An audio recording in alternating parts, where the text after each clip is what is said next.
Salut tout le monde, très urgent et très bonne nouvelle depuis le Burkina Faso et la Chine.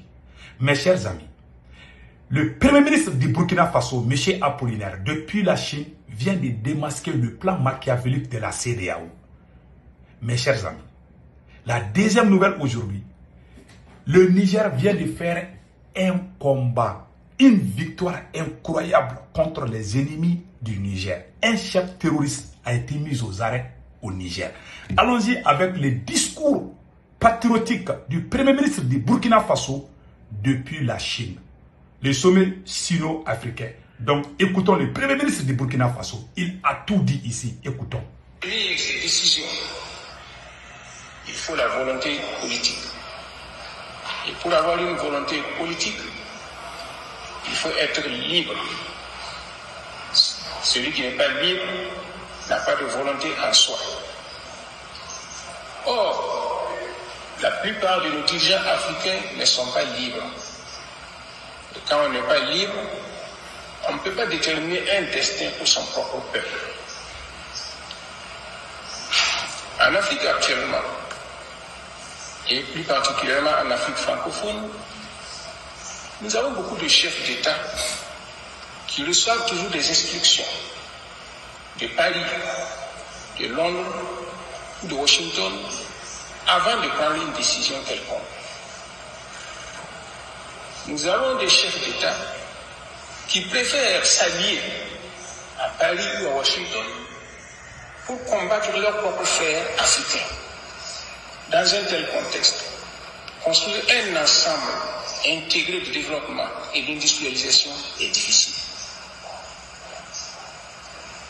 Pour ce qui concerne mon pays, le Burkina Faso,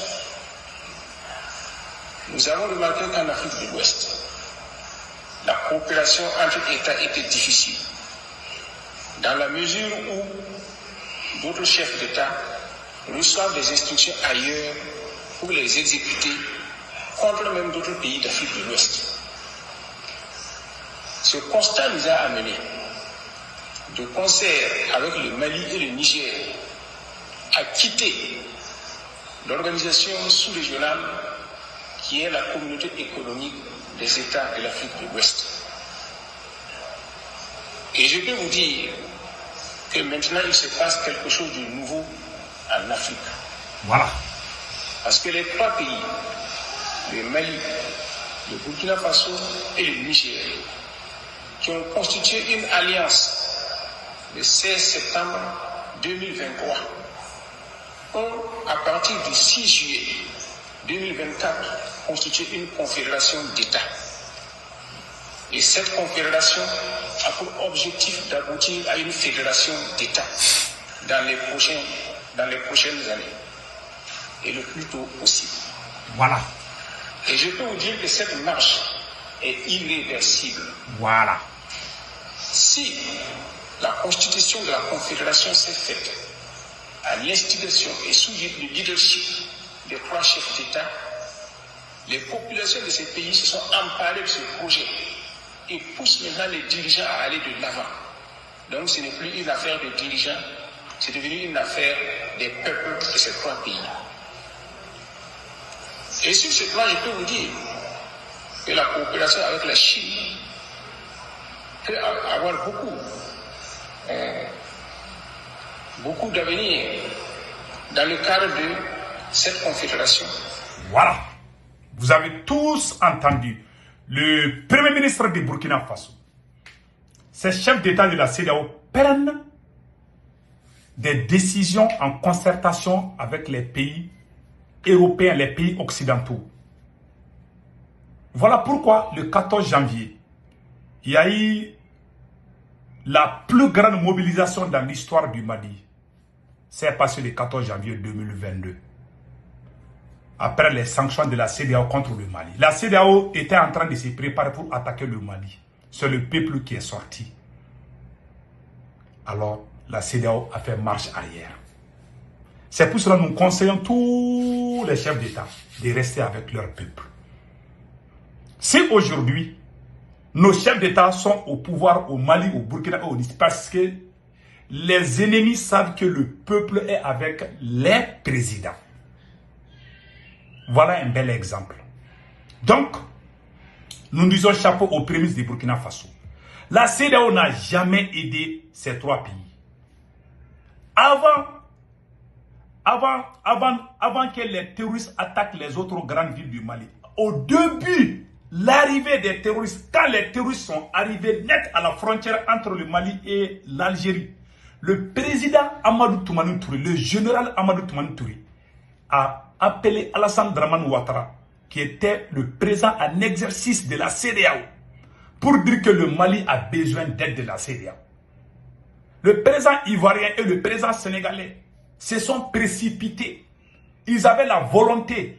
Le président ivoirien était même pressé d'envoyer les soldats ivoiriens, sénégalais, nigériens et beaucoup, c'est-à-dire que 5000 soldats. La CEDEAO avait décidé d'envoyer 5000 soldats à Kidal pour stopper l'avancée des terroristes. Qu'est-ce qui s'est passé? Le ministre des Affaires étrangères de Nicolas Sarkozy, quand il est arrivé, et j'ai un peu oublié le nom de monsieur, et le ministre des Affaires étrangères de Sarkozy. Donc, quand il est arrivé, je ne pense pas que c'est l'autre là. Mais le ministre des Affaires étrangères de Sarkozy a dit à la CEDEAO de ne pas aider le Mali. Que les gens là qui attaquent le Mali, que ce ne sont pas des terroristes, que ce sont des Maliens.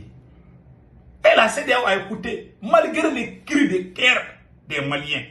La CEDEAO a laissé tomber parce que Sarkozy les a dit. Laurent Fabius, voilà. Le ministre des Affaires étrangères de Sarkozy s'appelait Laurent Fabius.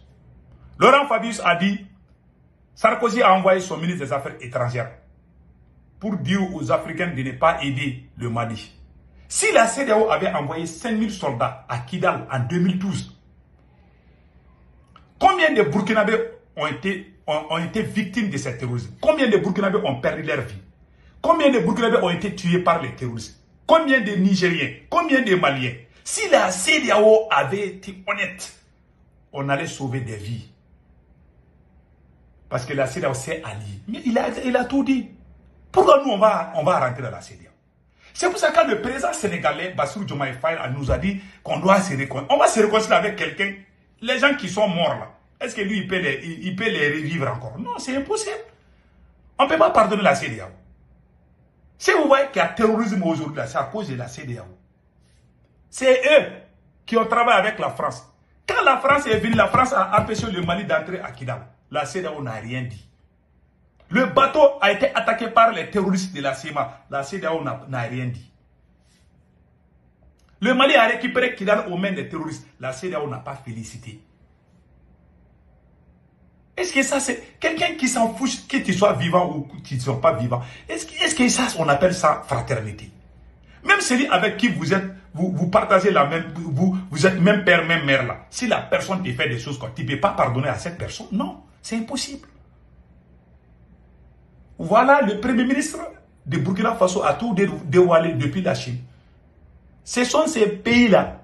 C'est pour cela, même quand on finit avec les terroristes là, ils sont allés planter leur base dans les pays qui nous entourent là. Ils sont allés planter leur base partout.